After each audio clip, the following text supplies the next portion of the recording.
വീട്ടുടമ ഒരു പട്ടിക്കുട്ടിയെ ഓമനിച്ചു വളർത്തി വന്നു. പക്ഷേ വളരും തോറും അത് മഹാവികൃതിയായി മാറി. വീട്ടുകാരെയും വിരുന്നുകാരെയും വഴിപോക്കരെയുമെല്ലാം ഓർക്കാപ്പുറത്തു ചെന്ന് കടിക്കുക എന്നതായിരുന്നു അതിൻ്റെ പ്രധാന പണി. പൊറുതിമുട്ടിയ ഉടമ അവസാനം ഒരു വഴി കണ്ടുപിടിച്ചു. അയാൾ ആ പട്ടിക്കുഞ്ഞിൻ്റെ കഴുത്തിൽ ഒരു മണി കെട്ടിക്കൊടുത്തു. നായയുടെ വരവറിഞ്ഞ് ആളുകൾക്ക് ഒഴിഞ്ഞു മാറുവാൻ കഴിയുമല്ലോ. കഴുത്തിൽ മണി കെട്ടിയപ്പോൾ നായയ്ക്കും വളരെ സന്തോഷം.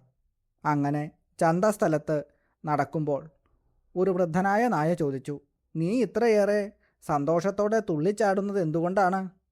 പട്ടിക്കുട്ടി അതിന് മറുപടിയായി ഇങ്ങനെ ചോദിച്ചു, "തൻ്റെ മുഖത്തെന്തിനാണ് കണ്ണുവച്ചിരിക്കുന്നത്? മറ്റു നായകൾക്കൊന്നും ഇല്ലാത്ത ഈ അംഗീകാരമുദ്ര കണ്ടില്ലേ?" കഴുത്തിലെ മണി കിലുക്കിക്കൊണ്ട് വികൃതിയായ ആ പട്ടി ചോദിച്ചു. "വിഡ്ഢി," കിഴവൻ നായ പറഞ്ഞു, "ഈ നായയ്ക്ക് ആളെ കടിക്കുന്ന ദുശീലമുണ്ടെന്നാണ് നിന്റെ കഴുത്തിലെ മണി വിളിച്ചു പറയുന്നത്. ഇനി നിനക്ക് ആരെയും കടിക്കാൻ പറ്റുകയില്ല." പ്രണവപ്രകാശത്തിൻ്റെ പുതിയ ഒരു അധ്യായത്തിലേക്ക് എല്ലാവർക്കും സ്വാഗതം. ലബ്ധജ്ഞാനസുധാകരേണ മനസാ ലക്ഷ്മീകൃതം ദേവപു സദ്ഭിഃ സന്തതമംബുജാക്ഷിലളിതേ ലഗ്നം ഭവത്വാന്തരേ ലാവണ്യോജ്വലദിവ്യഗാത്രിവിമലേ ലാക്ഷാരസാലം കൃതം ശ്രീമത്പാദപയോജയുഗ്മം അധുനാ മന്മൂർധ്നി നിക്ഷിപ്യതാം.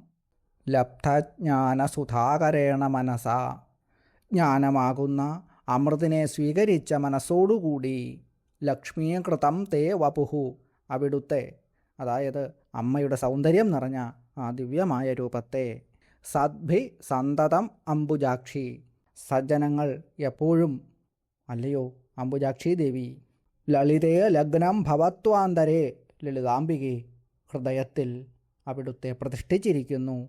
ലാവണ്യോജ്വല ദിവ്യഗാത്രി, ലാവണ്യം കൊണ്ട് തിളങ്ങുന്ന ദിവ്യമായ ശരീരത്തോടു കൂടിയ എൻ്റെ അമ്മേ. വിമലേ ലാക്ഷാരസാലംകൃതം, ചെമ്പഞ്ഞിച്ചാറു പൂശിയ നിർമ്മലമായ ശ്രീമൽപാദ പയോജയുഗ്മം, ശ്രേഷ്ഠമായ ആ താമരപ്പൂക്കൾ പോലെയുള്ള അമ്മയുടെ രണ്ടു പാദങ്ങൾ. അധുന മന്മൂർധ്നി നിക്ഷിപ്യതാം, ഇപ്പോൾ എൻ്റെ ശിരസിൽ വച്ച് അവിടുന്ന് അനുഗ്രഹിക്കണമേ. താമരപ്പൂ പോലെ സുന്ദരമായ കണ്ണുകളുള്ള ദേവി, ലളിതാ പരമേശ്വരി ദേവി, അമ്മേ, ജ്ഞാനമാകുന്ന അമൃതം നുകർന്നുകൊണ്ട് സജ്ജനങ്ങൾ അവിടുത്തെ അതിമനോഹരമായ ദിവ്യമായ രൂപത്തെ എപ്പോഴും തങ്ങളുടെ ഹൃദയത്തിൽ വച്ച് ധ്യാനിക്കുന്നു. ലാവണ്യം കൊണ്ട് ജ്വലിക്കുന്ന ദിവ്യമായ ശരീരമുള്ള ദേവി, പരിശുദ്ധയും ചെമ്പഞ്ഞിച്ചാറിൻ്റെ ചുവപ്പ് നിറം കൊണ്ട് അതിമനോഹരമായിരിക്കുന്ന അവിടുത്തെ താമരപ്പൂക്കൾ പോലെയുള്ള തൃപ്പാദങ്ങൾ ഇപ്പോൾ എൻ്റെ ഈ ശിരസിൽ വച്ച് അവിടുന്ന് എന്നെ അനുഗ്രഹിക്കണമേ. ഓം ശ്രീ ലളിതാംബികായൈ നമഃ. ഓം. എല്ലാ കലകളുടെയും ഉൽപ്പത്തി സ്ഥാനം അമ്മയാണ്. അതുപോലെ ആ കലകളുടെ ചൈതന്യവും അമ്മ തന്നെ. അതുകൊണ്ട് അമ്മയെ വാഗ്ദേവതകൾ ലളിതാ സഹസ്രനാമത്തിൽ 611 മന്ത്രമായി കലാത്മിക എന്ന് സ്തുതിക്കുന്നു. കലാരൂപിണി, കലകളുടെ ചൈതന്യമായ ദേവി എന്നിങ്ങനെയാണ് ഈ മന്ത്രത്തിൻ്റെ സാമാന്യമായ അർത്ഥം. സംഗീതം, സാഹിത്യം തുടങ്ങിയ 64 കലകളെയും ഈ മന്ത്രത്തിൽ സൂചിപ്പിക്കുന്നുണ്ട്. ഗീതം, വാദ്യം, നൃത്തം, നാട്യം, മെത്ത നിർമ്മാണം, ശരീരഭംഗി വർധന, ഗൃഹാലങ്കാരം, ജലവാദ്യം, ചിത്രനിർമ്മാണം, അച്ചുനിർമ്മാണം, പൂക്കൾ കെട്ടൽ, കിടക്ക നിർമ്മാണം, ജലത്തിൽ നാദവൈദഗ്ധ്യം, വേഷവിധാനം, മുത്തുകൊണ്ട് മാലകളും മറ്റും നിർമ്മിക്കുക, കേശാലങ്കാരം, വസ്ത്രധാരണം, കർണാഭരണ നിർമ്മാണം, പുഷ്പാലങ്കാരം, ആഹാരവസ്തുക്കളിലുള്ള ചിത്രരചന, ഇന്ദ്രജാലം, ഭംഗീകരണം, കരശുചീകരണം, പലഹാരങ്ങൾ ഉണ്ടാക്കൽ, പാനീയ നിർമ്മാണം, തയ്യൽ, വലനെയ്ത്ത്, കടംകഥ, അക്ഷരശ്ലോകം, ഗ്രന്ഥപാരായണം, പ്രവചനം, നാടക ദർശനം, സമസ്യാപൂരണം, ചൂരൽ കൊണ്ട് ഉപകരണങ്ങൾ നിർമ്മിക്കുക, മരപ്പണി, തർക്കം, വാസ്തുവിദ്യ, രത്നപരിശോധന, ധാതു സംസ്കരണം, രത്നം ചെതുക്കൽ, ഖനി പരീക്ഷണം, വൃക്ഷജ്ഞാനം, കോഴിപ്പോര്, പക്ഷിഭാഷ, തിരുമ്മൽ, കേശപ്രക്ഷാളനം, അക്ഷരമുഷ്ടികാകഥനം, അക്ഷരങ്ങളുടെ മുദ്രയനുസരിച്ച് സ്വകാര്യമായ സംഗതികളെ വെളിപ്പെടുത്തുന്ന രീതി, വിദേശ ഭാഷാ പരിജ്ഞാനം, ദേശഭാഷാജ്ഞാനം, ഭാവി പറയൽ, യന്ത്രനിർമ്മാണം, ഓർമ്മ വർദ്ധിപ്പിക്കുക, കേട്ടുപഠിക്കൽ, വസ്ത്രഗോപനം, ചൂതുകളി, പകിടകളി, നിമിഷകവനം, ക്രിയാവികൽപ്പം, കപടഭാവം, ഛന്ദോജ്ഞാനം, ബാലലീല, വിനയാചാരക്രമം, വൈതാളിക വിദ്യാജ്ഞാനം, കാര്യഗ്രഹണം. ഇപ്രകാരമുള്ള 64 കലകളുടെയും രൂപത്തിൽ ഉള്ള ദേവിയാണ് അംബിക. അഗ്നി, സൂര്യൻ, ചന്ദ്രൻ എന്നീ തേജോഗോളങ്ങൾക്ക് 38 കലകളുണ്ട്.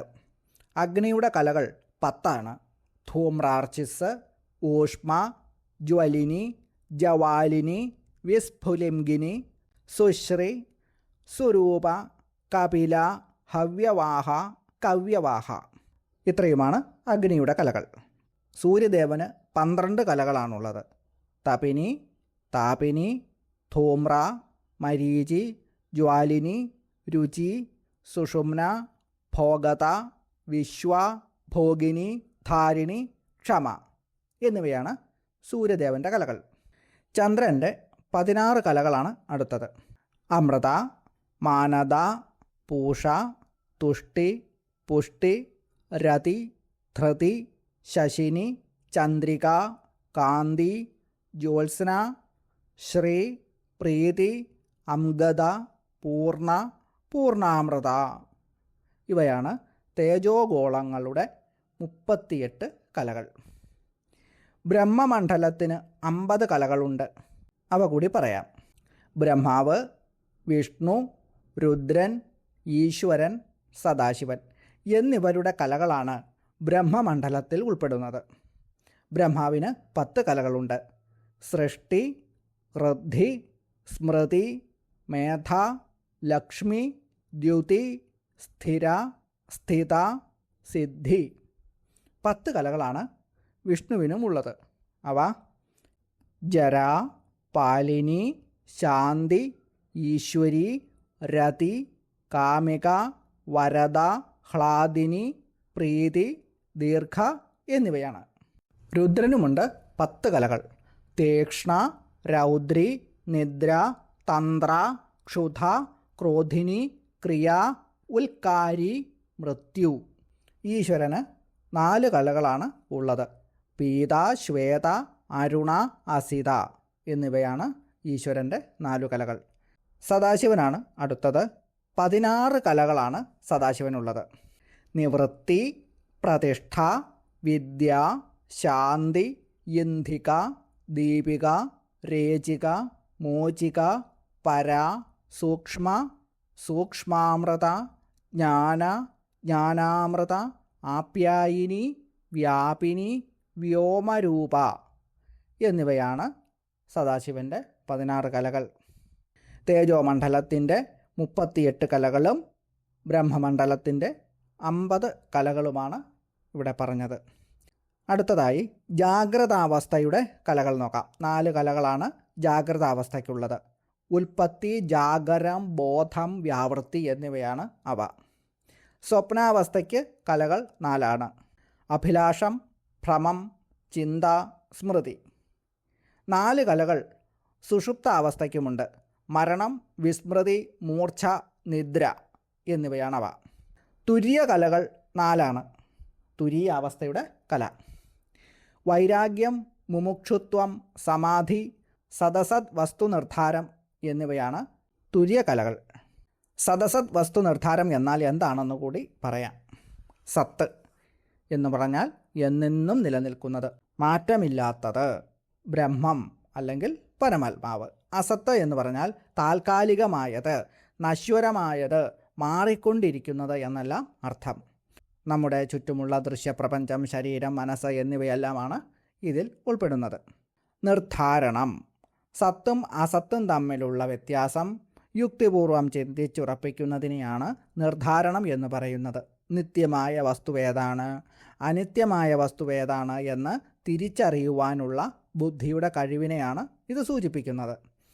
ആത്മീയമായ ഉന്നതി ആഗ്രഹിക്കുന്ന ഒരാൾക്കുണ്ടായിരിക്കേണ്ട ആദ്യത്തെ ഗുണമായിട്ട് സാധനാ ചതുഷ്ടയത്തിൽ പറയുന്നത് ഇതിനെയാണ്.